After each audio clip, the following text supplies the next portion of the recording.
Tu me dis quand? C'est bon? Tina Turner, one of the things that sets you apart from a lot of other people is your incredible vitality. You've got amazing vitality in your live performances. You've obviously got vitality. Everybody says you look fabulous. You're getting tired of the compliments. The kind of vitality I pick up is also that you've managed to evolve so much. You've changed scenes so many times. I mean, you've got a formula for how to keep going and plugging and changing? Well, I'm surrounded with young people and aggressive, optimistic people. Means that if I want to change something, if there's anyone a bit objective, they listen to why it is I want to change it, I get it to make sense to them, and immediately they make whatever changes I need. Youth is very important to me, and that is what has kept me fresh, also with the punk style. I took from that what I needed in style of the hair and a little bit of the clothing, because everything that they do, you can do that with classier clothes, etc. So it's just taking a little, knowing yourself well enough, and taking from all of the changes and the progress in the world to adapt to today without growing old. I don't want to grow old until I have to, until I'm forced. Because you've really, I mean, there have been so many transitions from the soul period when you started with Ike in the mid-50s, you were on tour with the Stones, you played in the film Acid Queen, now you're involved with these people like Heaven 17, Bowie. Each time you make one of these transitions, is it a very calculated career plan, or you follow your inclinations? No calculations, it's more chance. It is of all of the people that respect my talent and all of what I can do and have done vocally for years and look forward to working with me. That is what the chance is. The chance has been, meaning the challenge of finally working with me to see if I can master what they need. And what all of these younger people have wanted was someone to stand on top of their music, where normally they've said to me that they've cut a musical track and all they've needed is for the voice to make that transition for them, and that hadn't happened. And they thought that it would happen with me, and it did. And so that is what the attraction is. It's like my own talent. So your inclinations too. I mean, you also sort of get off on the people you have to work with, I hope. Well, what happens is a form of respect as well, because first of all, if I didn't like their music or whatever it is that they were doing, it would be no attraction. It would be absolutely no, unless I was forced by management one way or another to at least meet with the people, which has been a few instances. But yes, it is a form of exchange. It's called an exchange for whatever they have to offer with what it is I have to offer if we both like what we're doing, and that is how it has been. Speaking of natural inclinations, I want to know, did you get the Good Housekeeping seal of approval and the Moral Majority seal of approval for your act on stage with Ike and for this cover?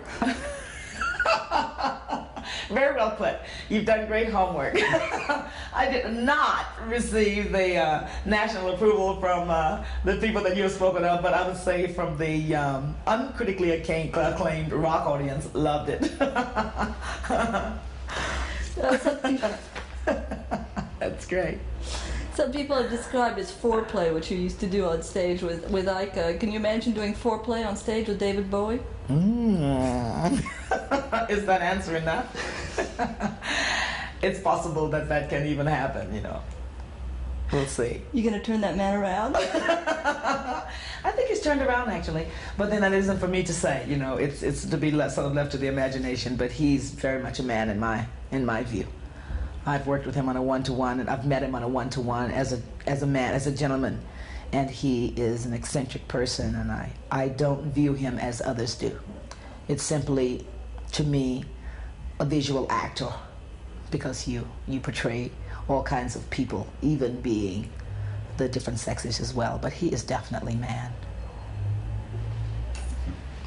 It's like Mae West.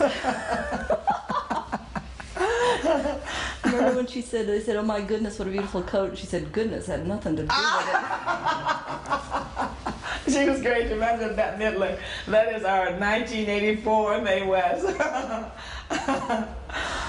Okay, now you're involved with these very synthesized, sophisticated British groups, the rock scene like Heaven 17, Bowie. It's all very, kind of ethereal stuff. It's a long way from Nutbush, Tennessee. Do you really turn the page on your past? Is that way behind you? Way behind me. I actually, when I left Nutbush, it was many years. I only went back just to just to see family, because there was a bit of family still left, and there's no one there any longer. I turn the pages to past very easily because it's only growth for me. It means that friends also, some friends go along with time and periods, and you even have to leave certain friends behind. True in my case because of the fast world of music business that I'm in. And but it's like in America we call it don't burn bridges. Whatever and however it's done harmoniously, but I don't hold on to the past at all. Are there things in the past that are so painful that you're glad to be able to sort of junk them? Yes, there's a lot that I easily dropped because I was simply done with it, and it wasn't something that you want to remember anyway. Some of it was just a matter of thinking old times that only was important in that time, and it's no longer important now. There are certain memories you keep for the sake of laughter, of course, which is some that I do, and it's still very much fun. But a lot of it is all gone. It's because there's so much in the future for me now that I'm really looking forward. You know, that old song, I'm zipping up my boots, going back to my roots. It occurred to me, David Bowie has enough class, I would say, to acknowledge that he goes back to other people's roots. It's not his roots. Yes. He goes back to your roots. But then, what roots are we talking about? Sometimes we don't know in terms of what the roots really and truly are, because we're dealing with soul when we talk about roots. And I'm not talking about soul music. I'm talking about our feelings and what we really and truly are. And when you're getting into talking about someone as brilliant to go back into another race's roots, then there must be something that's tapping into that. And I would have to say that David's roots would go far beyond what a lot of us see. And we're only getting it through his words and his music. But it has to go far beyond this lifetime, I feel. Are we talking about reincarnation? We are. Is that something that is important to you? Yes. Insofar as my beliefs, and I can totally relate to it, because there are some things that just is not now, that is not realistically could possibly happen in this period. You know, there are some things that you're talking about insofar as David is concerned. How could he have taken as much of feelings that he has insofar as music from a lot of places and live his life? I mean, there would be no time except to do just that. So it has to come from within. And so if things come from within and you couldn't have gotten it in 26 years' time, then what are you talking about? You're talking about something beyond. Do you think you know what you've been before? I've been told, but I have no way of knowing yet. I'm searching to be able to find out. Of course, we're dealing with third eye, seventh sense, and psychic, which I don't consider myself psychic as a viewer, but intuitively and from my feelings, I can, and definitely is how I, not being a businesswoman, run my business from my intuition and from my, as they call, gut feeling, you know. What would you like to come back as? The next time I want to be a queen. I don't want to do anything unless I want to do it. I want to totally live a life of relaxation and have all of the wonderful things that life offers. I deserve it. It's time. I've had many hard lives, I tell you. You come back as something like that acid queen? Would you be as provocative? Not that queen. I must be very selective. I must find to be able to verbalize and actual fact from every aspect of the type of queen that I'd want to be. And I would say, as close as I could get to it now without taking a lot of your time, would be the highest of society. Talking about Bowie, just one last question. It occurred to me he probably has all of your early albums, probably from way back as a guy starting out singing. No. I bet you don't have all of his early albums. I think David and I have, in the beginning when we first met, neither of us had any material of each other, because when I first met him was through a choreographer, Tony Basil. She says, you must, when you're in Switzerland, see David because he's an avid fan of yours. And I felt, well, at that time I wasn't a fan of David's, but I was not one either. I'd sort of kept in touch mentally, but I didn't follow his music. And when we met, it was so very natural. I didn't feel intimidated, but impressed, because I felt, God, how do you know so much? And he said something that really started me back to studying. He said, I never stopped studying. And I realized that I had always thought of going to school and being taught. You can teach yourself. It's the easiest way, because like then you only teach yourself what you really want to know. And that was David's case. We had dinner, spent time, and then I had spoken to him about possibly producing an album on me later, and which he didn't have time. But he came to my house and openly expressed the fact that he didn't have any material of mine and he wanted to hear things, which I openly said, well, don't judge from what I did in the past or what it was that I was giving him at the time, because that wasn't what I wanted to do. I didn't want to follow the course of what Ike and I had done together. However, he took material and he went on his way, and then in time we both met to do a song that we both happened to have liked on each end of the world. That was one that he wanted to do.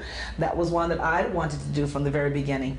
And so when we met to do the duet, he said, I have 2 songs to play for you, and you can decide which one you want to sing, because it's very open. And when I heard tonight, I went, oh, that's it, that's the one I want. He says, great, because that's the one I wanted. So it means that you can be at each end of the world and in 2 different types of business and in your career, music, so to speak, but communicate on that level. And the communication was fantastic. So I would say that David's collection of songs, and same for me, has just began in the last 2 years. But when you say studying, I bet he studied, as I said, your early albums. Don't you think a lot of these guys wish they had the kind of spontaneity that was possible, you know, maybe 15 years ago? I mean, I've got one of your records that's as funky as a mosquito's tweeter. Oh, I mean, Christ. Who comes up with stuff like that? I did. I certainly did. I wouldn't sing that son of a gun on stage now either. I hated that one. Yes, I think a lot of the British groups did study most of the American music, and mainly a lot of the blues artists, because that was easier to transform into what it is that they wanted. But they did take a lot of attitudes from black people, because it was honest emotions. Honest emotions is what is needed in songs when you can't come up with what it is that you really feel, but you don't know how to say it. It's true in any form of life. I feel French, but I can't speak it. Is they feel our emotions, but they have to have someone to tell them how to do it. So that's what the study was about. They just needed a guide, you know, because they felt it. I think white music needed sex appeal too. Possibly. Don't be modest.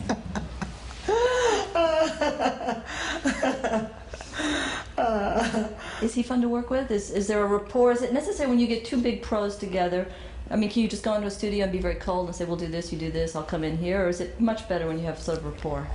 Much better when there's a rapport. And there's always a rapport if I'm going to work with anyone, because I'm a very open and friendly person and warm. And it doesn't mean lots of laughter necessarily. It means just a connection of not feeling intimidating by sitting on a couch or sitting very close to someone or anything. And in the very beginning with David, it was warm. For our first meeting, the first time, sitting in the dressing room, he only left times for me to dress, except for, you know, and when we worked together, we sat that morning, had breakfast, and he had a mustache at the time. It was like a broom, actually. He said it takes him forever to grow it, and he really didn't want to cut it for the video, but he realized that he really did have to. And we went into the studio after breakfast. He said, I think we'll be finished around dinner. And I had no reservations, because I was sure he was much in control of what he was doing. And as I feel that David has total control of his life. And we went in, they did a mix, and we made the changes that we both needed to make. They had him at one end of the room for sake of balance. And it was just too far to feel, and so we brought ourselves close in, face to face. And the blend of our voices was amazingly close, so much so that the mix on the record had to really be carefully done to separate the blend so that you would know where I was harmonizing and where it was he.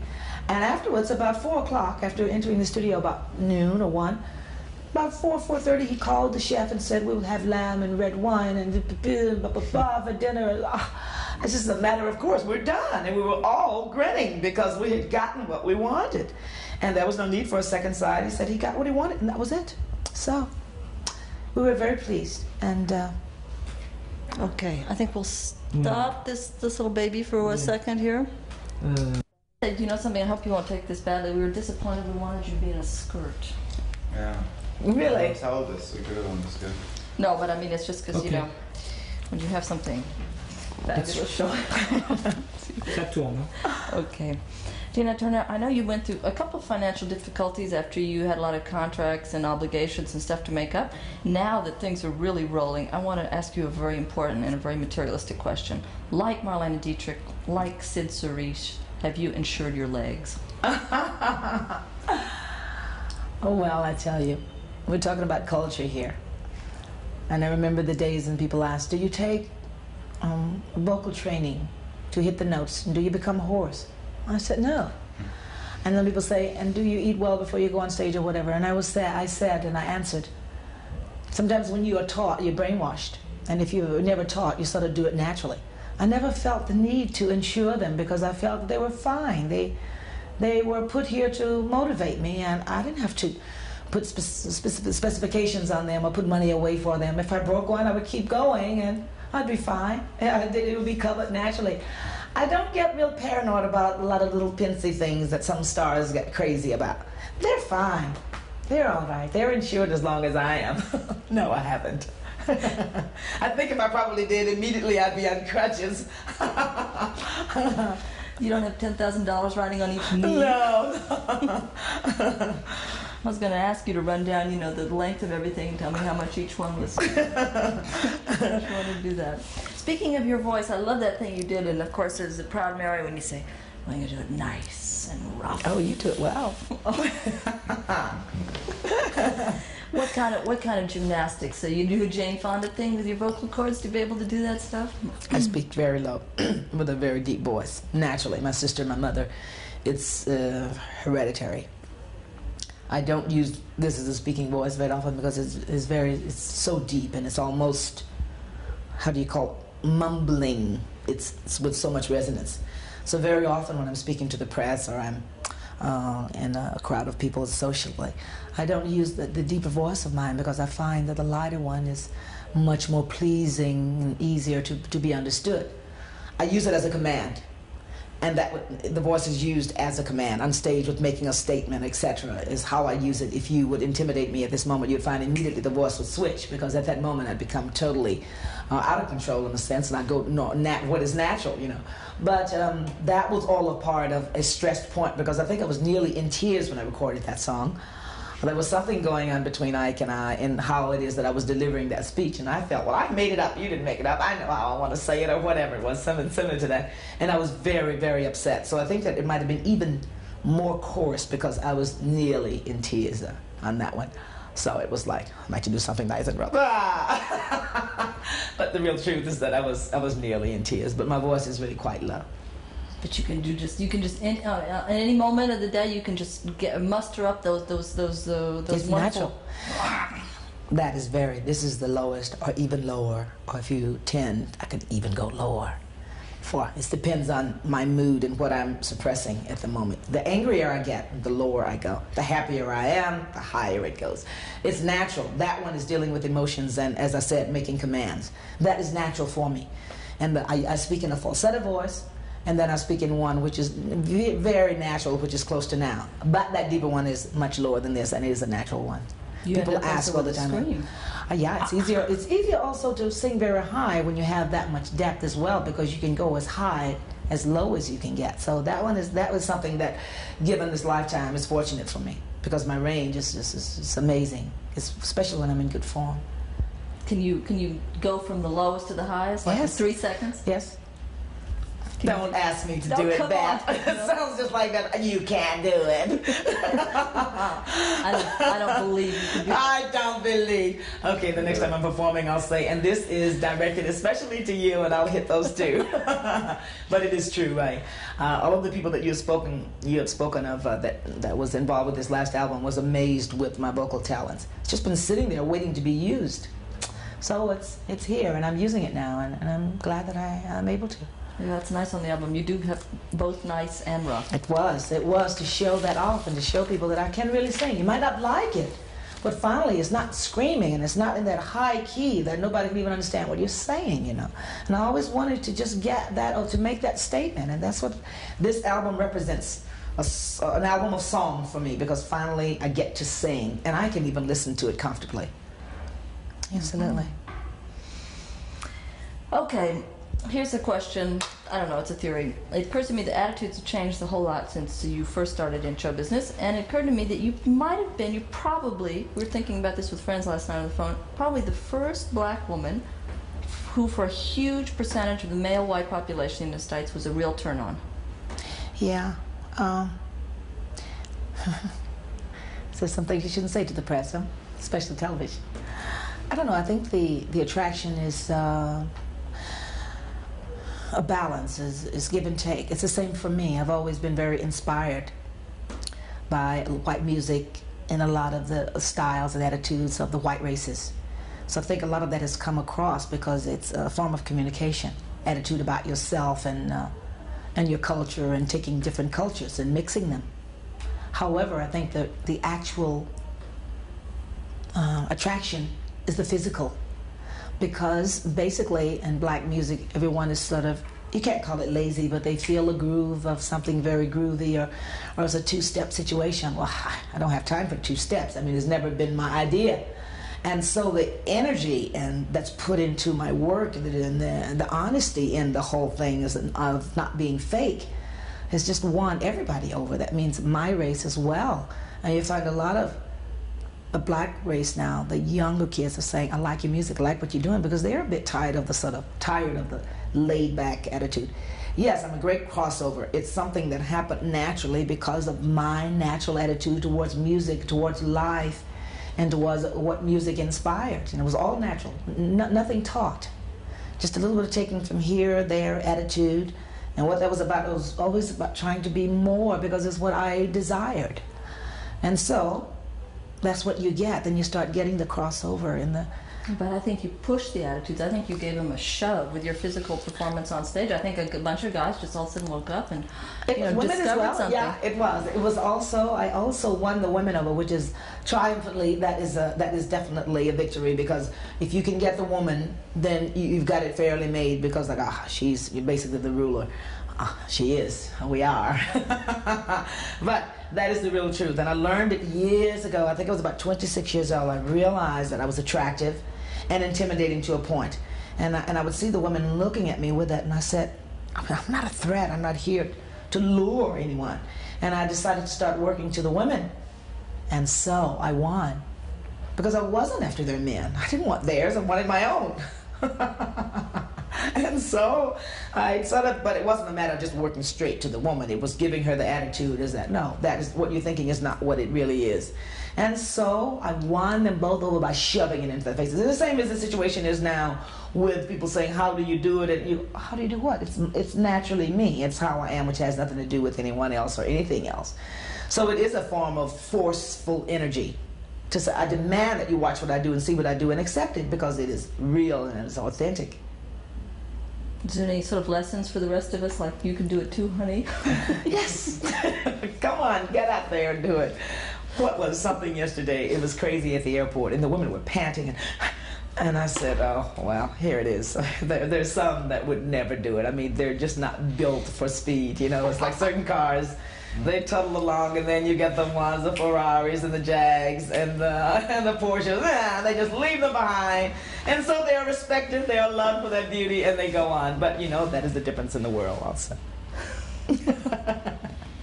I'm a Ferrari and a Jag and a Porsche. Ça c'est arrêté là. That's too bad we missed it. You were a Ferrari and a Jag.